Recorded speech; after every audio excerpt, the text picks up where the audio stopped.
हर हर गंगे। ओम नमः पार्वती पते, हर हर महादेव। प्रिय भक्तों, आज सोमवार का पावन दिन है। सोमवार के दिन सुनिए 16 सोमवार व्रत की कथा और आरती। आज हम आपको भोलेनाथ और माता पार्वती जी मृत्यु लोक में भ्रमण करने पधारे। दोनों विदर्भ देश में अमावती नाम की एक सुंदर नगरी में जा पहुँचे। यह नगरी सभी प्रकार के सुखों से भरपूर थी। वहाँ बहुत सुंदर सुंदर शिव जी के मंदिर भी थे। भगवान शंकर, देवी पार्वती वहाँ पर उन्हीं में से एक मंदिर में निवास करने लगे। एक दिन माता पार्वती ने भोलेनाथ के साथ चौसर खेलने की इच्छा प्रकट की। भगवान शिव ने उनकी बात सुन ली और वे दोनों चौसर खेलने लगे। तभी मंदिर का पुजारी पूजा करने आया। माता पार्वती ने देव पुजारी से पूछा, पुजारी जी बताओ, हम में से कौन जीतेगा? पुजारी जी ने कहा, महादेव जी जीतेंगे। थोड़ी ही देर बाद खेल समाप्त हुआ तो विजय देवी पार्वती जी हुई। माता पार्वती जी ने पुजारी जी से पूछा, बताओ पुजारी जी, हम में से विजय किसकी हुई? तब पुजारी जी ने महादेव जी को ही विजय होने की बात बताई। यह सुनकर देवी पार्वती जी को पुजारी जी पर क्रोध आया और उन्हें कोढ़ी होने का श्राप दे दिया। कोढ़ से ग्रस्त पुजारी बहुत दुखी रहने लगे। एक दिन देवलोक की अप्सरा भगवान शिव की पूजा करने के लिए उस शिव मंदिर में आई। पुजारी जी की कोढ़ की अवस्था देखकर दया भाव से पूछताछ करने लगी।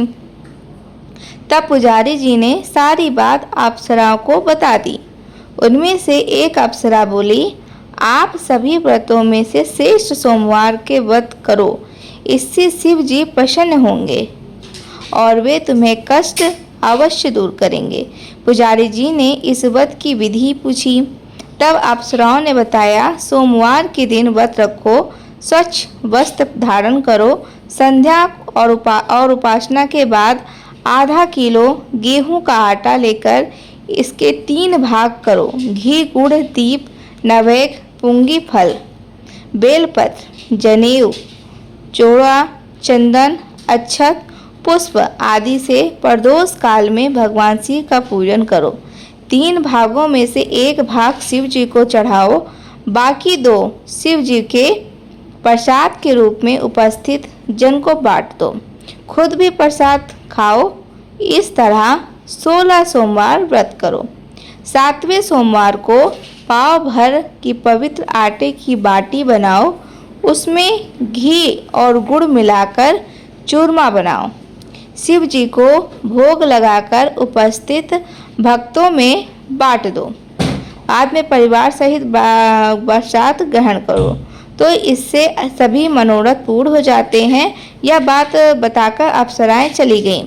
पुजारी जी ने अप्सराओं की बताई विधि अनुसार 16 सोमवार के व्रत किए, जिसके पूर्ण प्रताप से भगवान शिव की कृपा और माता पार्वती की दया से पुजारी जी का कोढ़ मुक्त हो गए और आनंद से रहने लगे। कुछ समय के बाद भगवान शिव और देवी पार्वती जी वापस उसी मंदिर में आए।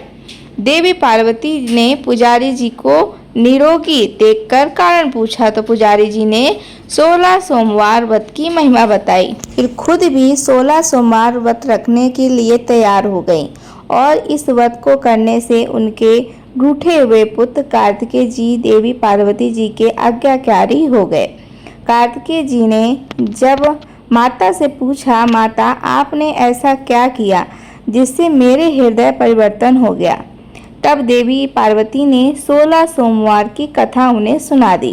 कार्तिकेय जी ने अपने विशेष मित्र से इस को कहीं खो गया था तो उससे मिलने की कामना की हुई तो 16 सोमवार के व्रत किए तो उनका खोया हुआ मित्र उन्हें जल्दी मिल गया। मित्र ने इस आकस्मिक मिलन का कारण पूछा तो कार्तिकेय जी ने उसे 16 सोमवार व्रत का करना बताया। मित्र ने व्रत की विधि का विधान पूछा और स्वयं के विवाह की मनोकामना से 16 सोमवार के व्रत धारण किए। इसके बाद उनके कार्तिकेय जी का मित्र एक स्वयंवर सभा में गया तो वहाँ की राजकुमारी ने आकर्षित होकर उसके गले में वरमाला डाल दी और उसे अपना पति स्वीकार कर लिया। तब राजा ने बहुत सारा धन और सामान देकर उसको भेजा। अब वे दोनों सुख से रहने लगे। जब 16 सोमवार के व्रत का उसकी पत्नी को पता लगा तो उसने पुत्र प्राप्ति की कामना से 16 सोमवार के व्रत किए। उसके कुछ समय बाद एक अति सुंदर, सुशील और बुद्धिमान पुत्र हुआ। जब वह बड़ा हुआ तो उसने अपनी माँ से 16 सोमवार के व्रत की गाथा सुनी। तब उसने भी राजाधिकार प्राप्त करने के लिए 16 सोमवार के व्रत शुरू कर दिए।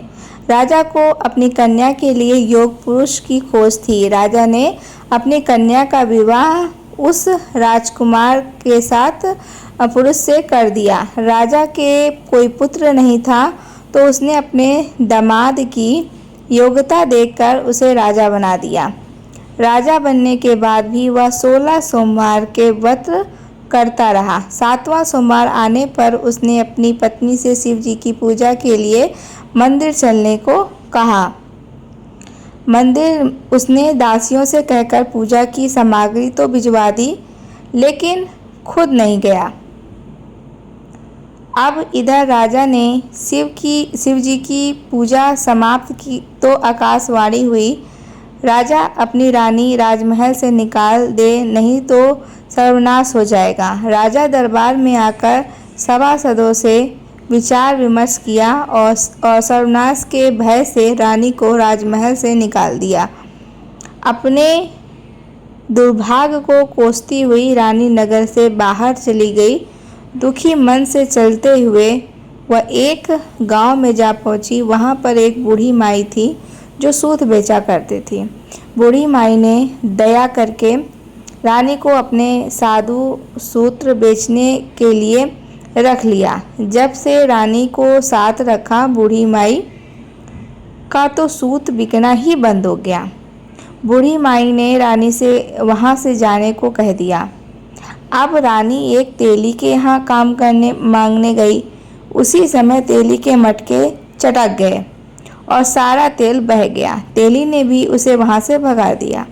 दुखी होकर रानी एक नदी के पास गई तो नदी का जो सारा पानी सूख गया। वह एक पेड़ के नीचे बैठी तो पेड़ के सारे पत्ते सूखकर गिर गए। अब आसपास के लोगों ने जब यह सब कुछ देखा तो उसे पकड़कर मंदिर के पुजारी गोसाई जी के पास ले गए। गोसाई जी देखते ही जान गए कि यह कोई विधि की मारी कुलीन स्त्री है। गोसाई जी ने रानी से कहा वह उनके आश्रम में उनकी पुत्री की तरह रह सकती है। अब रानी आश्रम में रहने लगी। रानी भोजन बनाती थी, उसमें कीड़े पड़ जाते थे। पानी भरकर जो है रखती थी, लाती थी तो वह गंदा हो जाता था। अब तो गोसाई जी ने एक दिन दुखी होकर उससे पूछा कि बेटी, तुम्हारी यह दशा कैसे हुई? यह किस देवता का कोप है? तब रानी ने शिव जी की पूजा में ना जाने वाली बात गोसाई जी को बताई। तो गोसाई जी बोले, पुत्री, तुम 16 सोमवार के व्रत करो, इससे तुम अपने सभी कष्टों से मुक्त पा सकती हो। गोसाई जी की बात मानकर वो गई। रानी ने 16 सोमवार के व्रत किए और 7वें सोमवार के दिन विधि विधान से शिव जी की पूजा की। पूजन के प्रभाव से राजा को इधर महल में रानी की याद सताने लगी। और फिर क्या था, फिर रानी को ढूंढने के लिए उसने चारों दिशाओं में अपने दूत भेज दिए।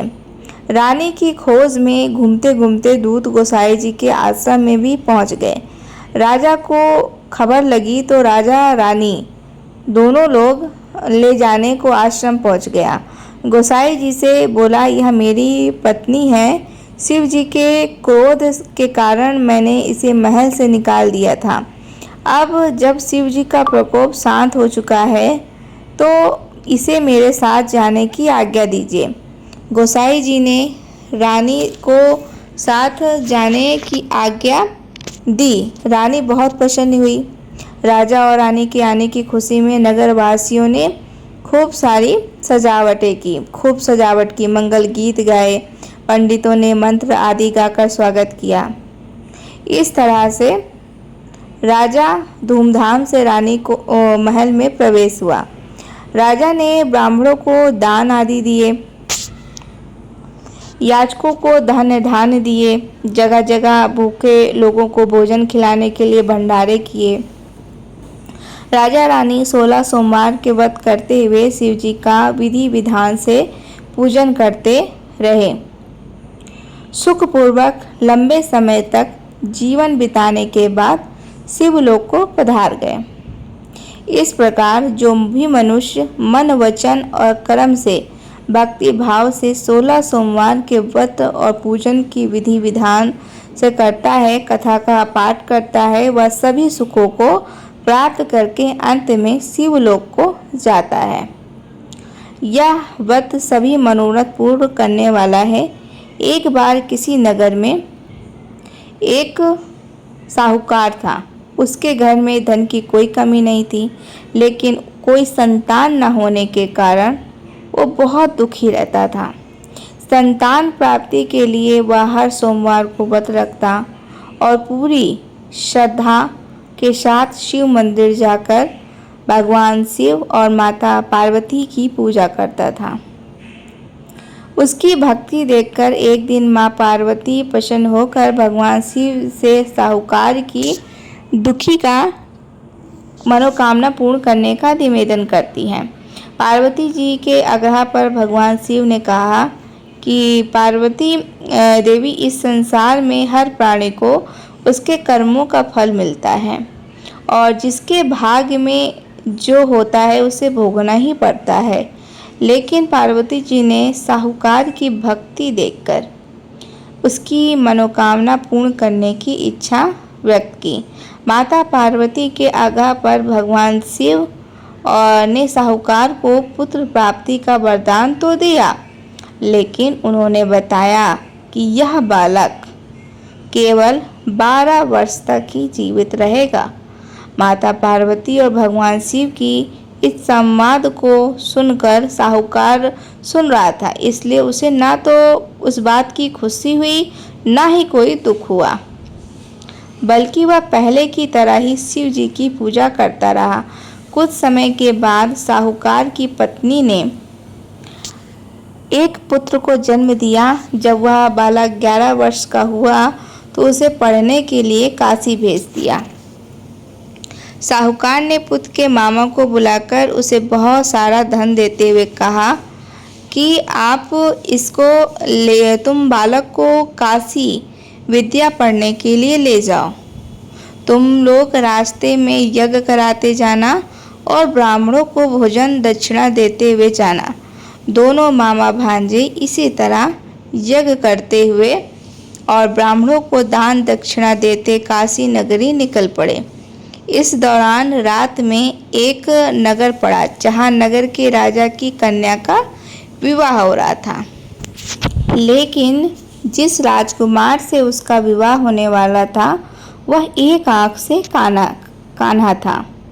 राजकुमार के पिता ने अपने पुत्र के कान्हा होने की बात को छुपाने के लिए सोचा उस साहूकार के पुत्र को दूल्हा बनाकर राजकुमारी से विवाह करा दूं और विवाह के बाद उसको धन देकर विवाह कर दूंगा और राजकुमारी को अपने नगर ले आऊँगा।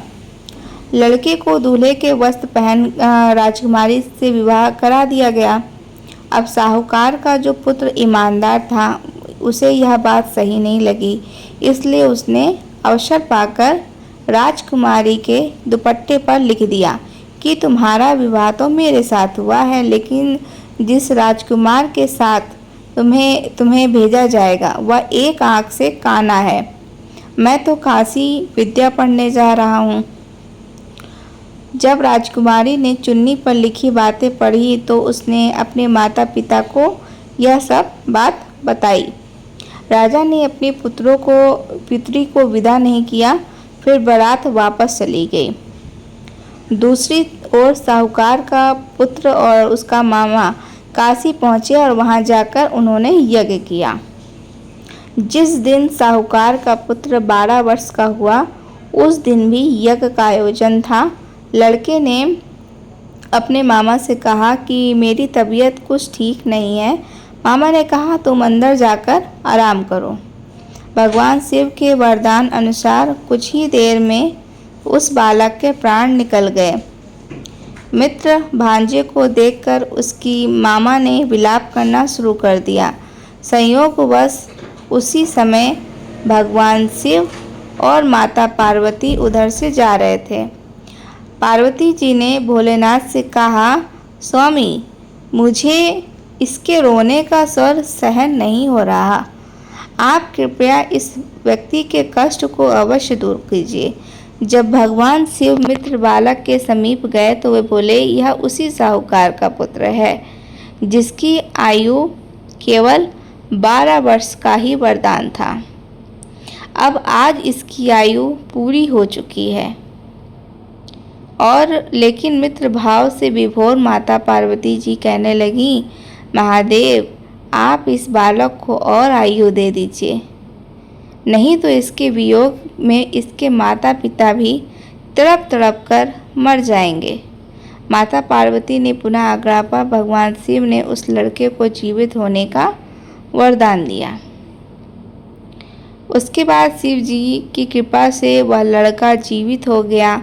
शिक्षा पूरी करके लड़का गया और मामा के साथ अपने नगर की ओर वापस चल पड़ा। दोनों चलते हुए उसी नगर में पहुँचे जहाँ पर उसका विवाह हुआ था। उस नगर में भी उन्होंने यज्ञ का आयोजन किया। उस लड़के के मामा उसके ससुर ने उसे पहचान लिया और महल में जाकर खूब आओ भगत की और अपनी पुत्री को धूमधाम से विदा किया। इधर साहूकार और उसकी पत्नी भूखे और प्यासे रहकर अपने बेटे की प्रतीक्षा कर रहे थे। उन्होंने प्रण रखा था कि अगर उन्हें अपने बेटे की मृत्यु का समाचार मिला तो वह भी अपने प्राण त्याग देंगे। परंतु अपने बेटे के जीवित होने का समाचार पाकर वे बेहद प्रसन्न हो गए। उसी रात भगवान शिव ने साहूकार के स्वप्न में आकर बताया कि कहा कि मैंने तेरे सोमवार के व्रत करने और व्रत कथा को सुनने से प्रसन्न होकर यह तेरे पुत्र को लंबी आयु प्रदान की है। इसी प्रकार जो कोई सोमवार व्रत करता है, कथा को सुनता है और पढ़ता है, उसकी सभी दुख दूर होते हैं। और आज की कथा यहीं पर समाप्त होती है। सभी प्रेम से बोलिए, भोले शंकर भगवान की जय, माता पार्वती की जय।